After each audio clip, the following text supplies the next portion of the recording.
السلام عليكم ورحمة الله وبركاته. اليوم راح نشارك معكم واحد الوصفة صيفية بامتياز، بزاف بزاف بنينة. تقدروا ديروها بالفيونداشي، تقدروا ديروها فقط بصدر الدجاج، كما تقدروا تستغناو كامل على اللحوم وديروها بالخضار فقط، كذلك راح تجي بزاف بنينة. تقدري طيبيها بالخضار فقط في الأيام العادية، وإذا حبيتي تقدمي للضيوف تاعك حاجة مختلفة فتقدري تقدميها مع لابيغي، تقدري ديريها كذلك مع شوية رز، ديري نوع تاع سلطة ولا زوج يكونوا شابين، تكوني طيبتي للضيوف تاعك حاجة مختلفة وبزاف بنينة. بالنسبة للآنية هذيك تاع النحاس اللي طيبت فيها هاد الطيابة، يعني كانت تبغد لي كامل وتبدلت لها لا كولور، كذلك راح نوري لكم واحد المكون متواجد في أي منزل تبرقوا به النحاس الأحمر ويرجع كيما كان ولا خير. لكن في البداية راح نصلوا كامل على رسولنا الكريم عليه أفضل الصلاة والسلام، نقولوا بسم الله وعلى بركة الله وندخلوا مباشرة في مقادير الوصفة. وهذاك اللايك يا جماعة راكم مقصرين فيه بزاف، من فضلكم اللي تدخل للفيديوهات تاعي على أساس الاستفادة فديري هذاك الجام فضلا وليس أمرا. القناة ماهيش جديدة ولا فيها 20 ولا 30 ولا، راهي فيها أكثر من 1.5 مليون متابع، الله يبارك. وهذه راهي القناة ديالكم قبل ما تكون القناة ديالي، تقريبا اللي يدخل لها راه يكون مستفاد منها، نطيب منها الوصفات نتحولوا. فهذاك اللايك أبسط حاجة تقدروا ديروها مع القناة هذه. المهم راح ندخلوا في الوصفه ديالنا. الخضار بسيطه جدا كما شفتوا، عندي حبيبات تاع باذنجان، 2 ولا 3 حبات، 3 حبات تاع طوماطيش ولا 2 يكونوا كبار، حبيبه تاع بصل وسنينه تاع ثوم، والفيونداشي ولا الدنداشي ولا ستر تاع الدجاج تقدروا تنحوهم كامل من الوصفه كما قلت لكم في بدايه الفيديو. المهم نحكمنا هذاك الباذنجان، نحيت له كامل هذيك القشره، قطعته شرائح متوسطه الحجم، وديروا له الملح كما راكم تشوفوا. اللي عندها الوقت ديري له الملح مقبل، حطيه في الكسكاس وخلي هذاك الماء الكحل كامل يهبط له. اللي ما عندهاش الوقت كيما انايا مباشره ملحيه اقليه في الزيت هكذا باش يجيب هذيك لا كولور دوغي. اللي ما تحبش تقليه في الزيت شويه في الفرن، ديريه في المقله الهوائيه، ديريه في البانينوز، يعني هنا كيما حبيتو.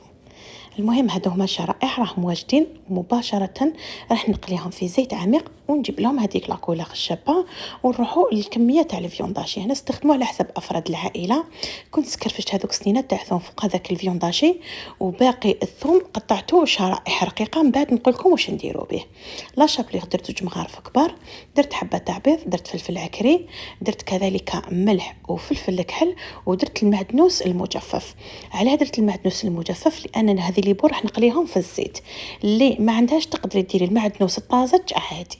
هنا طموا الفيونطاشي تاعكم مليح مليح حتى يمتزجوا كامل هذوك المكونات، وراح نديروهم كريات متوسطه الحجم، يعني ما ديروهمش كبار بزاف وما ديروهمش صغار بزاف. تحصلت على هذه النتيجه. الان مباشره راح تحكموا اي طنجره عندكم، ولا انا حكمت هذه الانيه تاع النحاس صراحه الطياب تاعها يجي بزاف بنين. درت فيها كميه من الزيت وحكمت هذوك ليبول، راح نحطهم في هذيك المقلاة ونجيب لهم هذيك لا كولور دوغي ومن كامل الاطراف.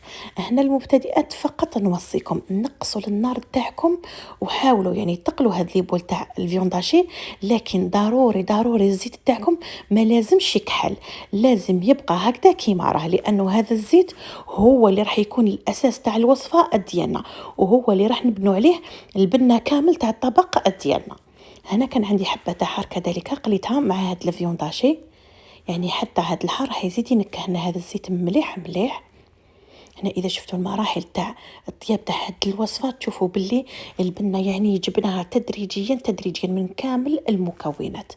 يعني هنا اللي ما حاش دير الفيونداشي ولا ستر تاع الدجاج ولا، مباشره راح تبداي بالخضار ديالك. تحكمي الزيت ديالك، اقلي فيه 2 حبات تاع حار ولا، نحيهم حطيهم بجنب، وبداي قطعي البصله تاعك كيما راكي تشوفي مكعبات متوسطه الحجم. نحط الغطاء ونخليها تذبل واحد 2 دقائق ولا، وبعدها نزيدوا نكملوا الوصفه ديالنا. هنا شوفوا لا كولور تاع البصل رفدت لي كامل هذاك الكو تاع الفيونداشي، راح تجي بزاف بنينه. بالنسبه للكميه تاع الطوماطيش قطعتها شرائح كما راكم تشوفوا. ضروري الطوماطيش تاعكم تكون يعني نوعيه مليحه هكذا باش تكون حلوه ماشي قارصه، وتزيد لكم في البنه تاع طياب ديالكم. زدت جبت هذاك الباذنجان، شوفوا كيفاش قليته، يعني حمرته بالطبع. الباذنجان كل ما يحمر بهذا الشكل كل ما كذلك راح يجي بنين خير وخير. انا حطيته ساير داير في هذيك المقلاة. بالنسبه للكميه تاع الباذنجان تقدروا ديروا كيما حبيتوا. يعني على حسب أفراد العائلة.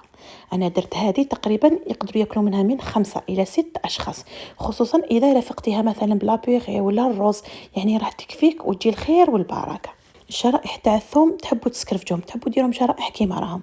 انا نسيت درتهم هنا فوق الباذنجان، نتوما ديروهم فوق الطوماطيش هكذا باش يزيد يمدوا لها بنه. واللي ما تحبش كامل تقدري تسكرفجيهم وديريهم مع هذيك البصله في الاول كامل. بالنسبه للطوماطيش كانت عندي هذا الصلصه تاع الطماطم، يعني نص تاع البلاره درت بها البيتزا، وهذا النص بقى لي فرغته من الفوق. اللي ما عندهاش واش راح دير، شوفوا هنا حكموا مثلا واحد النص مغرفه كبيره تاع لا طوماط كونسونطري، ديروا لها شويه فلفل حلو وشويه ملح. انا كذلك درت لها شويه معدنوس مجفف. احكموا هذاك الكاس اللي تشربوا فيه المشروبات الغازيه تاع 220 مليلتر ولا 250، خلطوا بهذيك لا طوماط كونسونطري وفرغوه من الفوق كامل. زدت هذيك الحبيبه تاع الحار نحطها من الفوق، يعني نديروها للتزيين، وكذلك راح تزيد تطلق لي البنه ديالها. نحطوا الغطاء ونقصوا للنار تاعكم، خلوها كي الشمعه، وخلوا هذوك المكونات كامل يمتزجوا النكهات مع بعضهم، وراح تتحصلوا على واحد الطعم في النهايه بزاف بزاف بنين. هذا هو المنظر تاع الضيابه تاعنا. حاولت نصورها لكم يعني هكذا من الفوق هكذا باش تشوفوها. الصراحة يعني قد ما نشكر لكم فيها، جات روعة روعة. إن شاء الله فقط تجربوها وتعرفوا على واش راني نهضر. بالنسبة للمرافقات تاع هاد الوصفة، أنا كان عندي مطلوع غمسنا به. قلت لكم كذلك ديروا رز، ديروا لابيغي، ديروا كذلك مثلا مقله تاع بطاطا وحطوها بجنب، تجي روعه روعه. انا راح نفتح قوس فقط يا جماعه، اذا ما هوش مساعدكم الوقت تاع الزوج هذاك تاع النهار، يعني كنت طلقت لكم الفيديوهات من قبل في الفتره الصباحيه المشاهدات كانت قليله، كذلك رجعت للوقت تاع الزوج راني نشوف باللي الحاله راهي شويه شويه. اذا ما يساعدكمش هذاك الوقت تاع الزوج كذلك يعني الثانيه زوالا تحبوا نطلق لكم الفيديوهات في الليل، فما عندي حتى اشكال، راح تقولوا لي فقط في التعليقات وراح نشوف يعني الاغلبيه واش يقولوا، وبناء على هذاك الراي تاع الاغلبيه راح نحط الفيديو في الوقت اللي يناسبكم. هنا شوفوا هذيك الانيه تاع النحاس يعني ولات صفراء نص احمر، تحسوها بلي تبدلت لها لا كولور كامل. المكون اللي راح يعني نبرقوا به هذا النحاس الاحمر هو الكاتشب. يعني هنا يكون عندكم كاتشب في الدار، ولا مثلا قرعه تكون بيريم يعني خلصت لها كامل الصلاحيه تاعها، تقدري تبرقي بها الاواني النحاسيه وخصوصا النحاس الاحمر. بالنسبه للنحاس الاصفر راح ندير لكم اسيس كذلك ولا مكونات متواجدين في اي منزل يرجعوا لكم النحاس الاصفر تاعكم يشعل شعيل. هاد لاستيس ولا هاد التدبيره درتها لكم للنحاس الاحمر.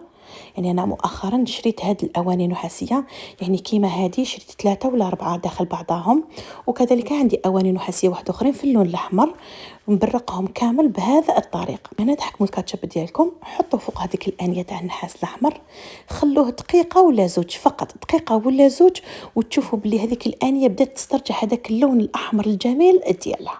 انا شوفوا كانت لافات فقط، تقدروا كذلك ديروا لاجاكس وحكيت عليها ساير داير. وش نقول لكم كذلك يعني تمسيها فقط باللافات تولي تشعل شعيل. هاي اللي انا ما حبيتش نزرب لكم هكذا باش تشوفوا باللي ماشي راني حكيت بزاف، ولا يعني جوزت كي شغل راني نغسل في الماء عادي. وشوفوا النتيجه اللي تحصلت عليها، هاي لك ولات كيما لا كولور تاعها اللي طيبت بها في البدايه كامل والاخر. بالنسبه لهاد الاواني النحاسيه كنت شاركتهم معكم في فيديو، اللي ما شافتوش راح نخلي له الرابط في صندوق الوصف. يعني كانت شريتهم لي الصديقه ديالي، جبتهم لي من الترك. حتى في الترك لما تروحوا تشروهم يعني كاين انواع، كاين هادو اللي يجوا تقال بزاف يعني سومتهم سومه، وكاين كذلك اللي يجي النحاس تاعهم رقيق، هادوك ما همش تاع طياب، هادوك يحطوهم للتقديم فقط. اما هاد النوعيه الثقيله هذه فتقدروا تحطوها فوق النار وتطيبوا بها.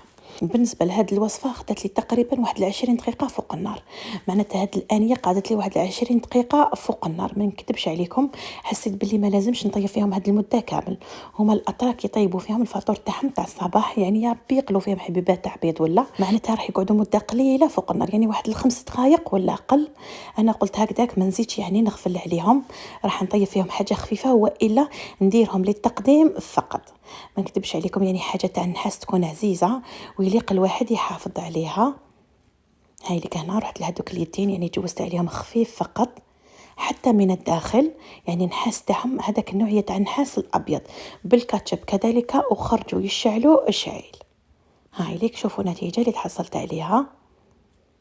الان مباشره راح نحطهم تحت الحنفيه ولا في الحوض ونحاول نشللها. من هذاك الكاتشب، نزيد لها رغيوه خفيفه وتشوفوا النتيجه النهائيه معايا.